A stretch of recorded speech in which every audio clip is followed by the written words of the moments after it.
La segunda mitad o la tercera o el segundo tercio del siglo XIX es quizá la época más apasionante desde el punto de vista jurídico y constitucional de México. Empieza una de las etapas más productivas, más interesantes y de mayor trascendencia en la época de la historia mexicana, de la historia política mexicana. Después de los últimos textos de las constituciones de 36, 43 y 47, empieza en México esa lucha entre liberales y conservadores, y dentro de los liberales, las dos ramas muy poderosas, los liberales extremos o los radicales y los liberales moderados. Y aquí empieza esa lucha por la redefinición del Estado mexicano. A diferencia de las guerras de independencia que se dio en todo el continente americano, con pequeñas diferencias de estilo, de fechas y de circunstancias, se produjo desde la Nueva España hasta el virreinato del Río de la Plata. Este fenómeno del liberalismo en México se presenta de forma más virulenta, más clara y más decisiva. En 1853 empieza esa lucha por lo que se llamó la separación de la iglesia y del Estado, que es un término que a mí no me gusta porque da la impresión que significó solamente separar algo que estaba unido. Y la iglesia nunca había estado unida al Estado mexicano. La iglesia tenía una predominancia y una prepotencia en la vida civil y política del país, pero nunca había estado unida al Estado mexicano. Y entonces, entre 1855 hasta 1857, empieza la expedición de una serie de leyes en dos etapas. Esta primera del 55 al 57 y una segunda del 59 al 63, que es lo que se llaman las leyes de reforma. Fueron ocho leyes eh, que no son en realidad una constitución, pero sí podemos considerar que es la parte dogmática de una constitución, una parte que señala el comportamiento de los ciudadanos frente al Estado y las obligaciones del Estado frente a los particulares. Estas leyes recuperan para el Estado mexicano las facultades de regular la vida de los ciudadanos que estaban en manos de la iglesia. Hasta ese momento no hay registro civil, los registros son los eclesiásticos, no hay actas de nacimiento, son actas de bautismo, no hay actas de defunción, es simplemente la autorización de la iglesia para ser enterrado en sagrado o no. Hay que recordar que los que vivían en pecado o no eran católicos no tenían el derecho a ser enterrados en los cementerios. A la entrada de los cementerios había unas parcelas separadas para los que seguramente se iban a ir al infierno o no creían en el Dios católico. Y esto va propiciando un movimiento que culminará en el Constituyente del 55. El Constituyente del 55 expide el 5 de febrero de 1857 la Constitución Federal de los Estados Unidos Mexicanos. Es una constitución muy particular. Es una constitución, desde luego, de una república federal en la que ya se habla de la separación del Estado de la Iglesia y se habla de la no injerencia de la Iglesia en los asuntos públicos, aunque no con esa claridad. Se elimina el fuero militar y el fuero religioso, que eran muy importantes en aquella época, y se establece un legislativo con una sola cámara. En la teoría política, los parlamentos que tienen una sola cámara son más poderosos que los que tienen dos o tres o cuatro cámaras. Entonces, en la Constitución del 57 se crea esta Cámara de Diputados muchísimo más poderosa que la que habíamos tenido en las constituciones anteriores con dos cámaras, la Cámara de Diputados y la Cámara de Senadores. Aquí, como dato curioso, hay que recordar que el mariscal Tito, en la República Federativa de Yugoslavia, crea un sistema legislativo de siete cámaras: la Cámara de Diputados, la territorial, y luego otras cinco cámaras por actividades económicas que le permitieron a él durante 40 años gobernar un país ingobernable, porque eran cuatro religiones, seis razas, ocho repúblicas federadas, y que a la muerte de él y desaparecer este sistema de equilibrios internos que él dominaba perfectamente, el país saltó por los aires y actualmente son nueve repúblicas, muchas de ellas enfrentadas violentamente unas entre otras. Pero en México, entonces, la Cámara de Diputados en la Constitución del 57 es unicameral, es solamente la Cámara de Diputados. Todo esto ocasiona que los derrotados en las discusiones y en la elección del sistema constitucional mexicano eh, inicien una pelea, una lucha que se llamó la Guerra de Reforma. Las guerras de reforma trataban de evitar por todo lo posible que este sistema liberal de sumisión de la Iglesia a las directivas del Estado triunfara. E internacionalmente se dan una serie de características muy curiosas que ocasionan que en México se produzca un fenómeno que de otra manera nos hubiera parecido muy absurdo.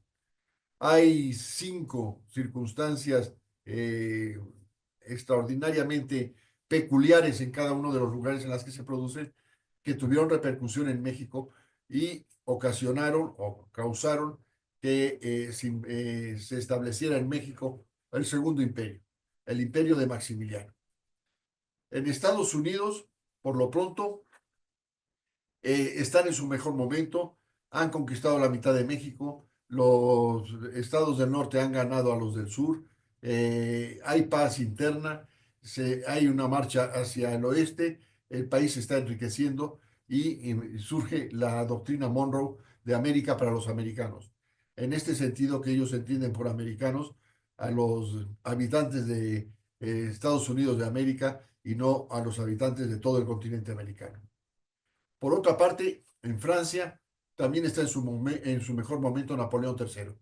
Napoleón III, por medio de artificios jurídicos, convierte la Segunda República Francesa en una monarquía y él se declara emperador con el nombre de Napoleón III. El primero era su tío Napoleón, el segundo era su sobrino, que nunca llegó a reinar, y él asume el imperio con el nombre de Napoleón III.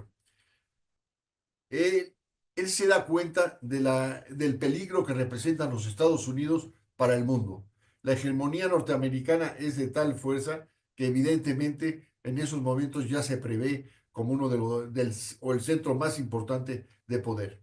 Y él quiere pararle los límites o ponerle límites a ese poderío americano y entonces piensa en la necesidad de establecer un gobierno en América, particularmente en México, por las circunstancias que se dan, que pudiera servir de contrapeso a los Estados Unidos de América.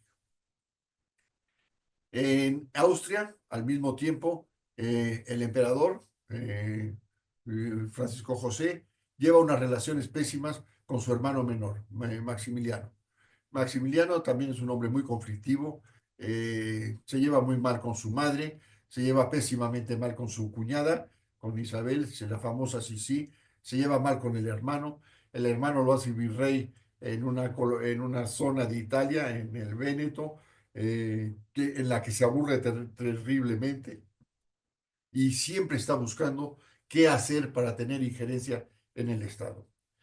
Al mismo tiempo, en México, después de las guerras, sobre todo la incipiente guerra de reforma, no hay recursos para pagar la deuda externa y se declara en suspensión de pagos. En España, eh, eh, el general Prim es el político más poderoso y está casado con una mexicana, Pepita, Pepita Prim. Y él ve con peligro los bienes de su esposa, multimillonaria, en México a causa de la suspensión de pagos. Y se deja y escucha la solicitud de Napoleón de hacer una misión bélica hacia México, la tripartita.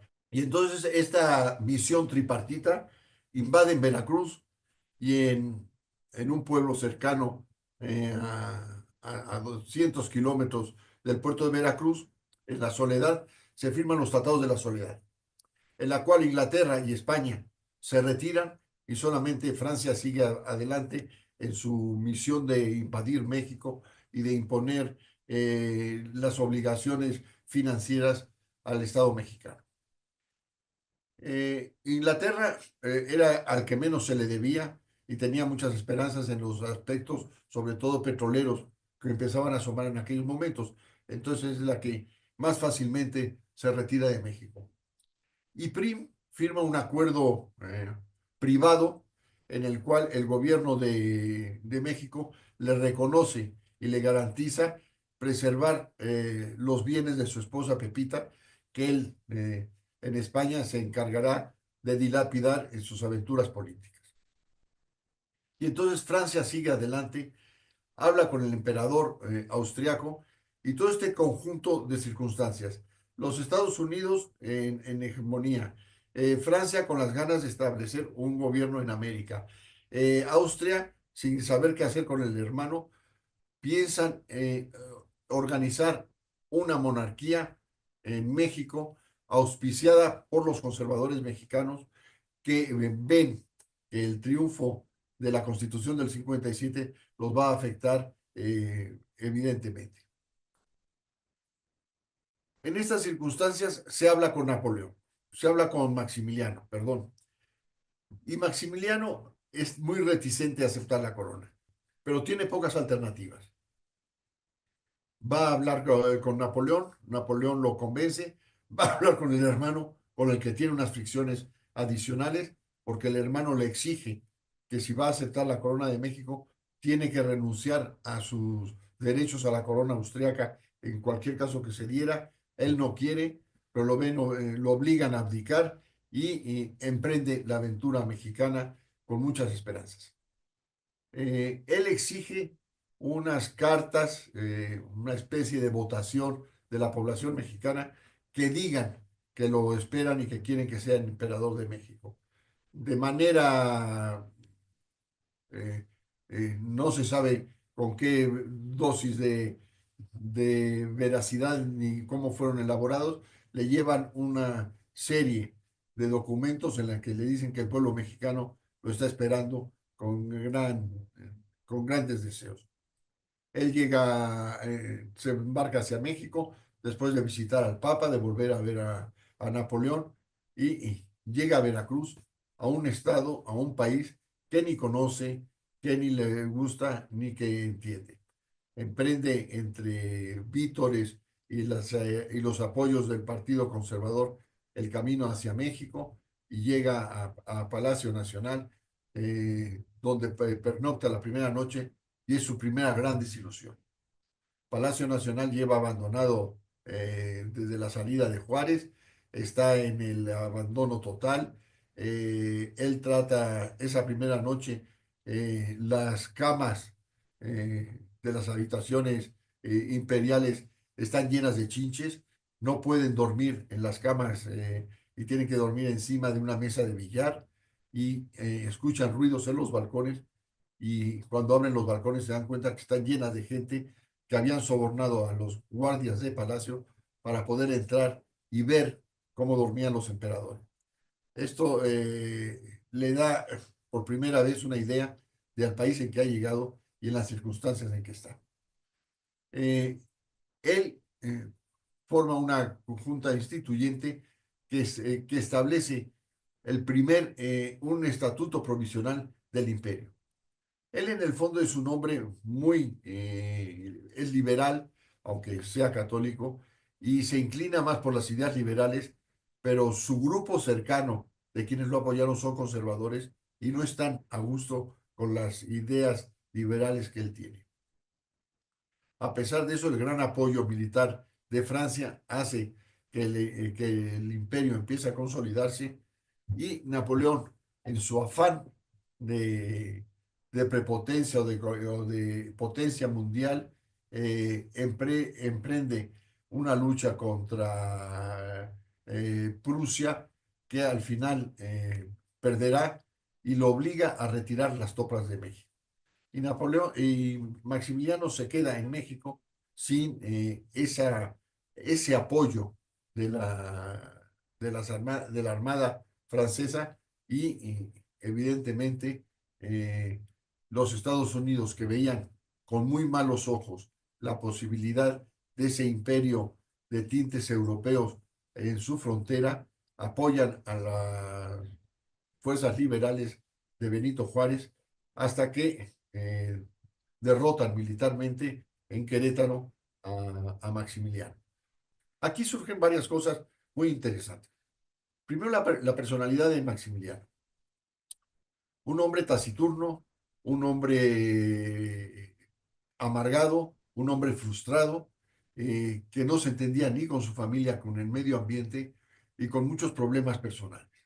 Casado con una princesa belga de eh, escasa salud mental, que empieza a tener problemas manifiestos de su inestabilidad emocional y que terminará, vivió más de 90 años, murió en el año 20, ya cuando era presidente de la República, Plutarco Elías Calles, en un palacio de Bélgica completamente al margen de la realidad. Había perdido completamente la razón. Maximiliano, en un viaje anterior a América, a Brasil en concreto, había contraído una enfermedad venérea que lo había convertido en un hombre estéril. Entonces, el primer problema que se le plantea es cómo va a establecer la dinastía de esa monarquía en México. Y le aconsejan y él piensa que lo mejor es adoptar a un nieto de Iturbide que vive plácidamente con su abuela en Estados Unidos, en Filadelfia. Convencen a la abuela, traen al niño a México y al niño le destrozan la vida y lo hacen un ser infeliz. Viene a México, lo confinan en el castillo de Chapultepec. El padre está ausente, bien porque tiene guerra o bien porque tiene un sinnúmero de amantes. La más famosa será la India Bonita en el Jardín Borja de Cuernavaca. La madre está trastornada y Maximiliano no sabe qué hacer con ella y le organiza permanentemente viajes por el interior de la República. El más notable fue a Yucatán, que no había carretera y tuvo que ir a Veracruz, tomar el barco y se pasó 6 meses en Yucatán, en el tiempo en que él solazaba eh, con su soltería en la capital de la República. A la caída del imperio, el pobre niño queda solo en el castillo de Chapultepec, abandonado. Los criados abandonan también el castillo de Chapultepec y la abuela tiene que buscarlo y encontrarlo y volvérselo a llevar y será un niño al cual siempre estará ya traumado. Aquí también, desde el punto de vista ya no constitucional, sino penal, eh, el juicio de Maximiliano. El juicio de Maximiliano que se lleva a cabo en el Teatro Nacional de Querétaro, que luego será el Teatro de la República, y juzgan al mismo tiempo a Maximiliano, a Miramón y a Mejía, los dos generales que habían estado con él hasta el final. Sobre todo admirable Miramón, al cual Maximiliano le había ofrecido una embajada en el extranjero cuando ya se veía que el final del imperio era evidente y Miramón no lo quiso aceptar. Miramón quiso correr la suerte de su emperador hasta el final. La defensa de Miramón fue muy clara en el juicio. Primero, si me está juzgando como emperador, la figura del emperador es intocable. Este tribunal no está capacitado, no tiene atribuciones para juzgarme. Y por el contrario, si me están juzgando como un intruso internacional que no tiene derecho para ocupar el trono de México, entonces que me debe de juzgar es un tribunal internacional. Esta fue los argumentos de Maximiliano que fueron desoídos y al final fue evidentemente juzgado y condenado a muerte. Miramón, por el contrario, dice, este no es un juicio jurídico, este es un juicio político. Si yo en Veracruz, cuando tuve al alcance de mi mano, hubiera podido capturar a Juárez, lo hubiera colgado en la Plaza Mayor de Veracruz y hubiera acabado con ese indio, con ese texto eh, tan despectivo hacia Juárez. Y Mejía, por el contrario, él acaba de casarse, acaba de nacer su primer hijo y está derrotado. Prácticamente no pronuncia palabra y se pasa todas las escenas del juicio llorando. Son condenados a muerte y son fusilados, como todos sabemos, en el Cerro de las Campanas, en Querétaro, aunque hay muchísimas cartas pidiendo la clemencia. Y sí es verdad que la ejecución de Maximiliano le dio a México un mal prestigio internacional a partir de ese momento. Hay que recordar que todos los países europeos tienen monarquías, todas las monarquías están emparentadas unas con otras, y ese acto de aplicar la pena máxima a uno de ellos le dio a México una muy mala imagen que duró prácticamente hasta la Revolución Mexicana. Todavía es curioso que en la tumba de Maximiliano, en el convento de las Capuchinas en Viena, la tumba diga de Maximiliano I, emperador electo de México, en base a aquellas cartas de apoyo, asesinado, no ejecutado, asesinado por Juárez en el Cerro de las Campanas, etcétera, etcétera. O sea, todavía reivindican los derechos de Maximiliano a la corona y la forma en que fue capturado y ejecutado. Con esto termina esa aventura monárquica que no deja de tener algo de, aparte de lo simbólico, de un experimento absurdo y fuera de tiempo y de lugar. Con esto, Benito Juárez restablece la República, llega a Palacio Nacional, es presidente de la República y se da a la tarea de restablecer el orden jurídico de la República. Un país deshecho económicamente después de la guerra, después del imperio, después de las circunstancias internacionales, empieza paulatinamente a reestructurar al Estado mexicano. Entonces, y desde luego restablece la Constitución del 57, esa Constitución tan rica en contenido político, en contenido liberal, de eliminación de los fueros religioso y militar, y se da cuenta que el contenido de las leyes de reforma no están en el texto constitucional. Entonces, la gran reforma constitucional de Benito Juárez es incorporar las leyes de reforma a la Constitución del 57. Las leyes de reforma que establecen el registro civil, el matrimonio en lugar de ser un sacramento ya es un contrato civil, que por cierto en su definición es un contrato civil, pero por su naturaleza es indisoluble.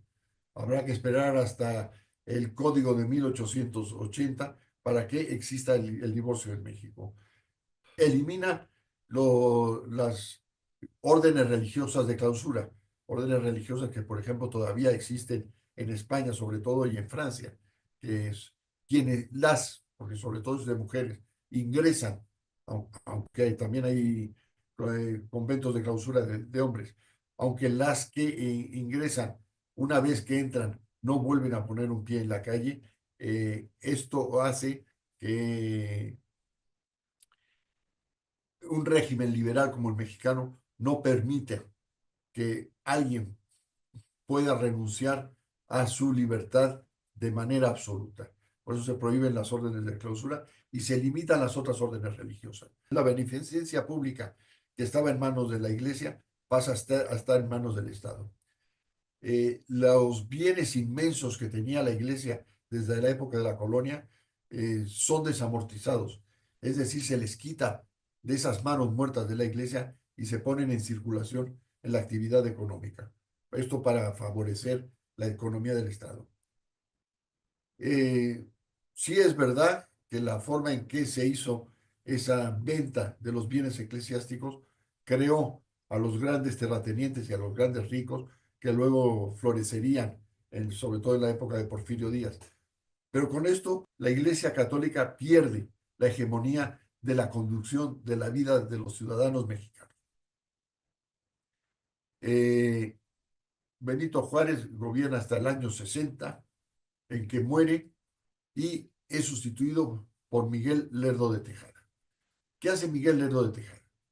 Miguel Lerdo de Tejada se da cuenta de la debilidad que ha tenido el Ejecutivo frente al Legislativo desde la promulgación de la Constitución y que solamente podía ser manejada por un hombre con el carácter y con la presencia y con el carisma de Benito Juárez.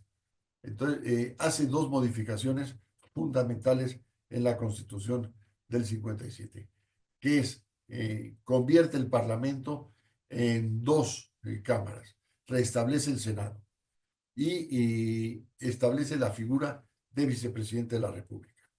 Entonces, tenemos que ya la Constitución del 57 en realidad ya son tres constituciones, porque tenemos la Constitución original, las grandes reformas de Juárez y ahora las grandes reformas de Lerdo de Tejada.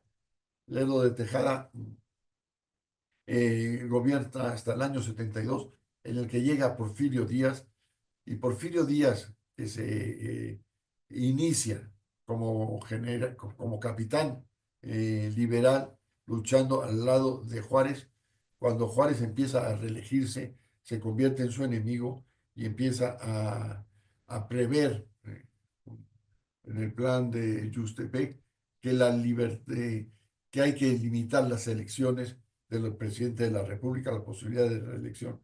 Y la frase de sufragio efectivo, no reelección, es de es electo presidente de la República y las reformas de Porfirio Díaz son fundamentalmente para permitir su reelección.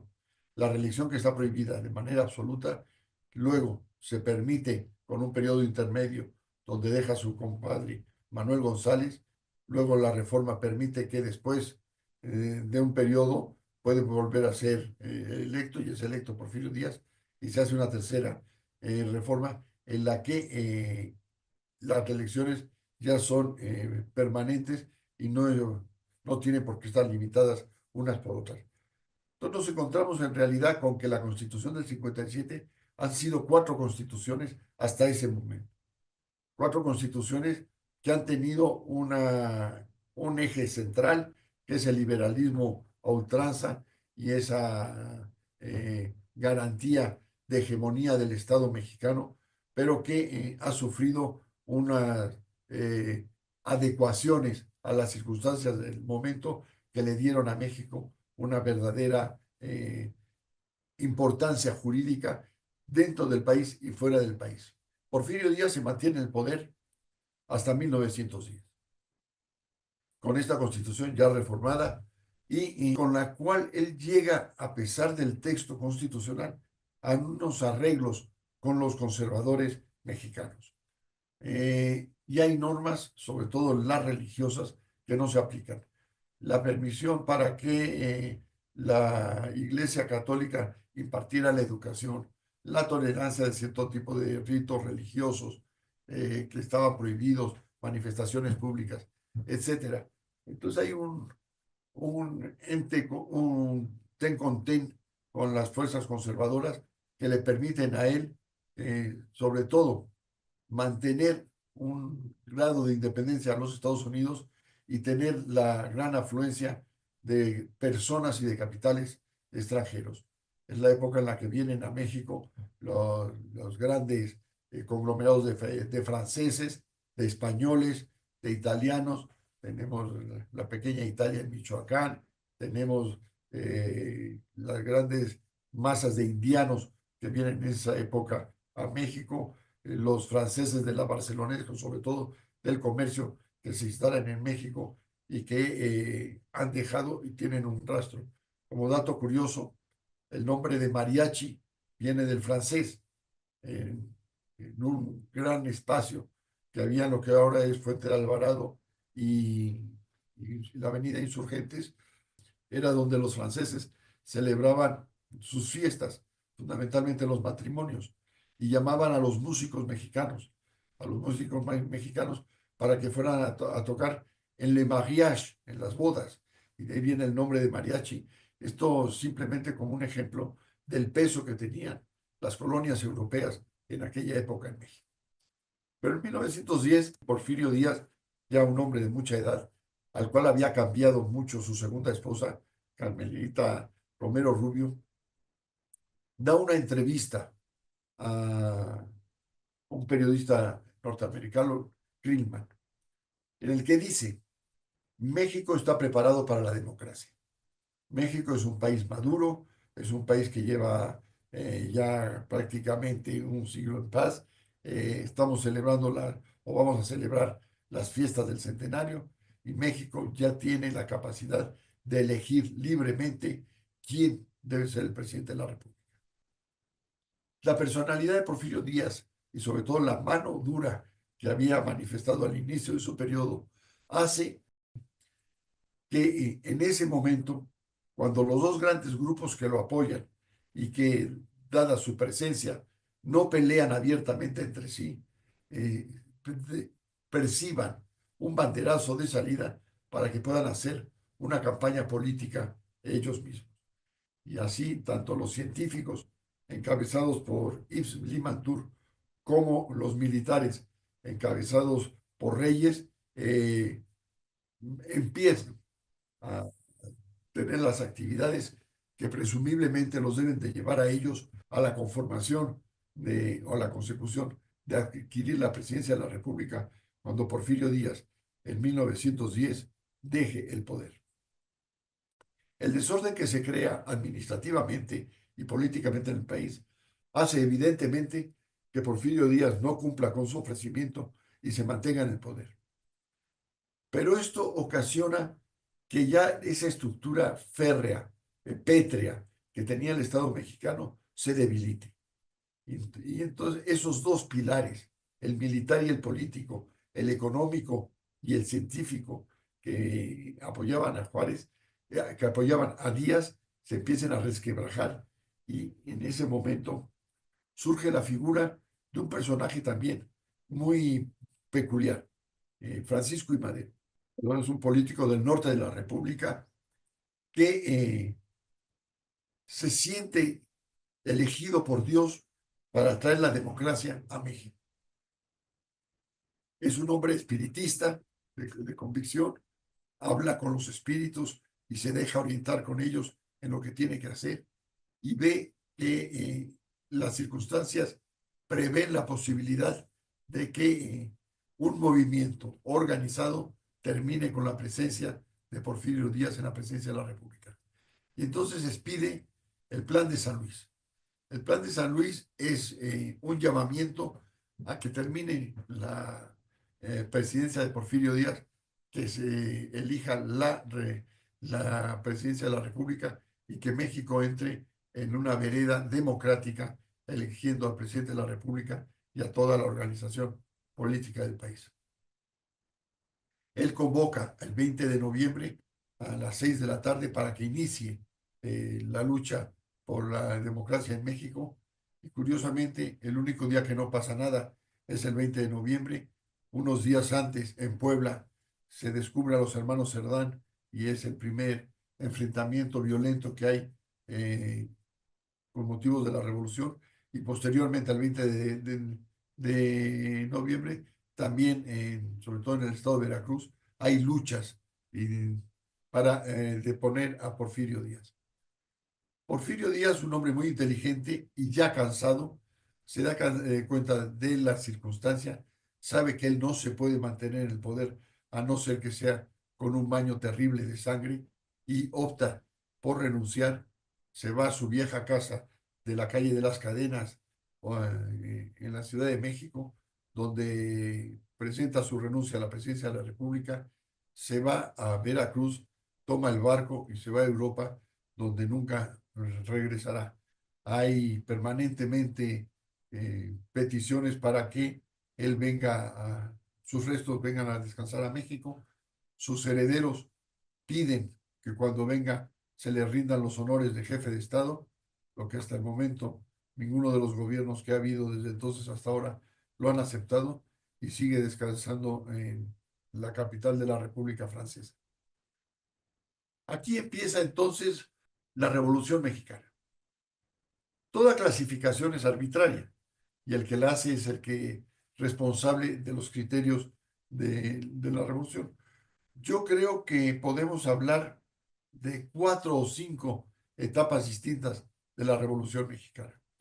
La primera de ellas es lo que podemos llamar, o lo que yo podría llamar, la etapa romántica de la Revolución, que va de la elección de Madero a la presidencia de la República hasta el año de 1913, 3 años después, en que Victoriano Huerta, su jefe militar, su ayudante y jefe militar, dan un golpe de Estado y, o deponen y asesinan a Madero y al vicepresidente.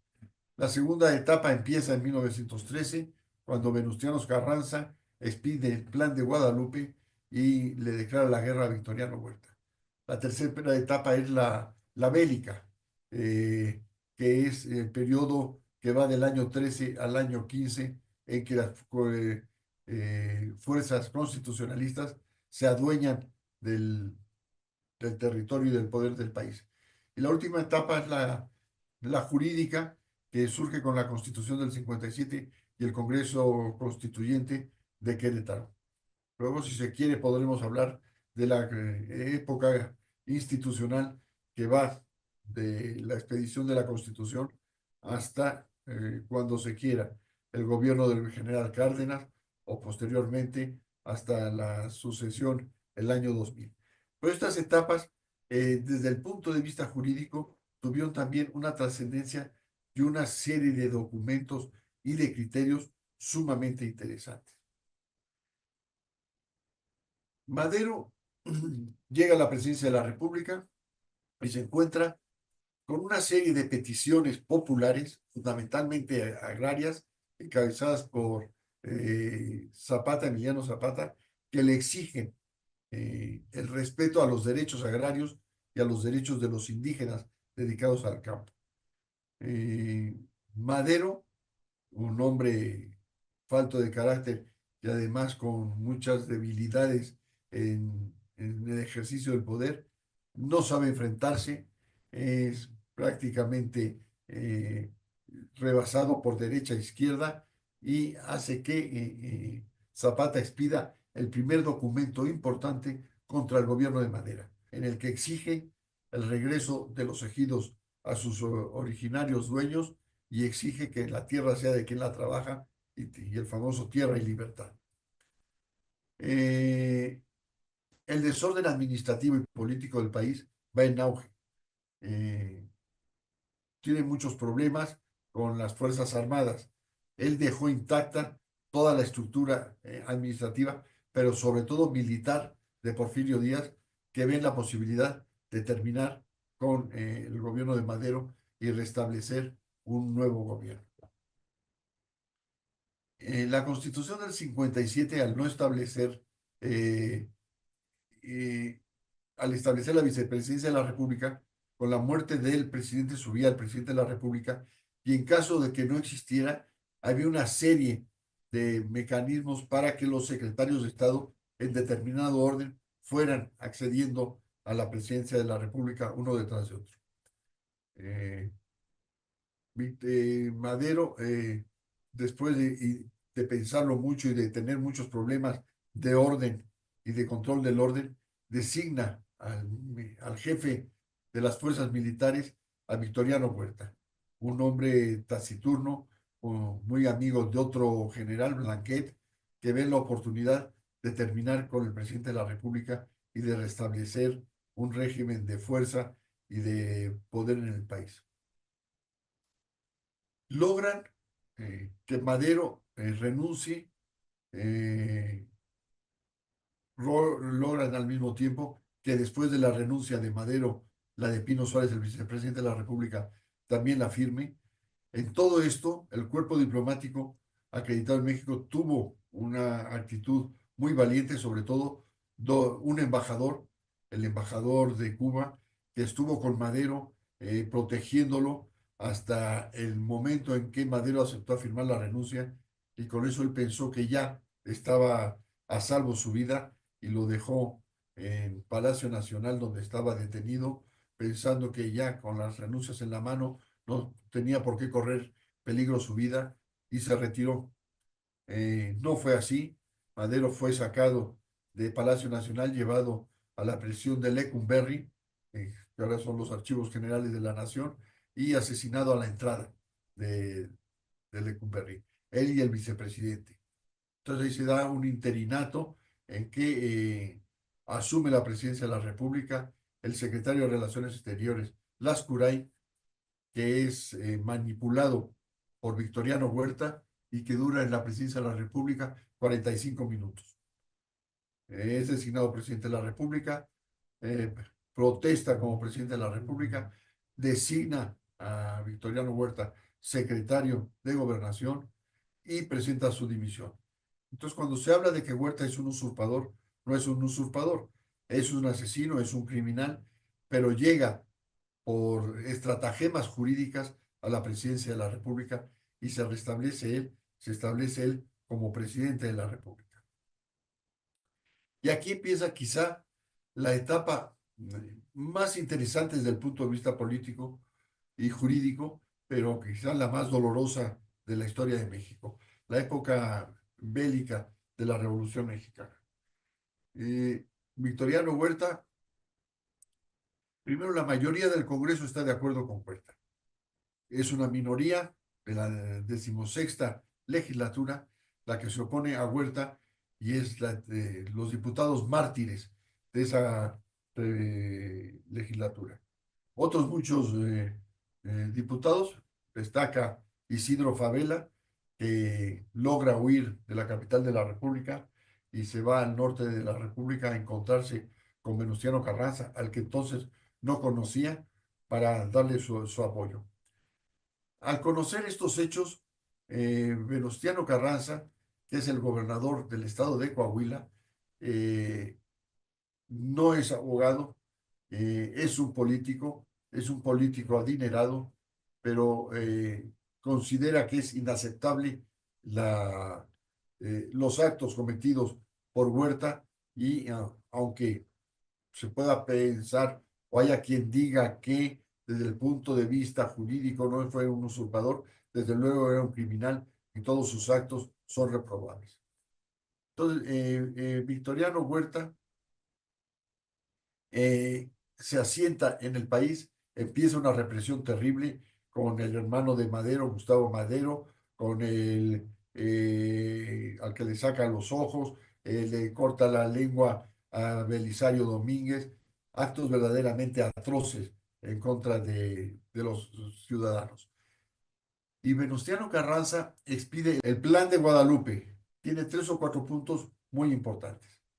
El primero de todos, la Constitución de 1857 ha sido violentada arteramente por el presidente, por el llamado presidente de la República, eh, eh, Huerta. Entonces yo me comprometo a que una vez que triunfen las fuerzas revolucionarias, restablezcamos la Constitución del 57 en sus términos actuales. Segundo, Coahuila deja el pacto federal. Coahuila ya no forma parte de los Estados Unidos mexicanos porque no puede formar parte de un estado criminal como el encabezado por Huerta. Tercero, Coahuila le declara la guerra a México.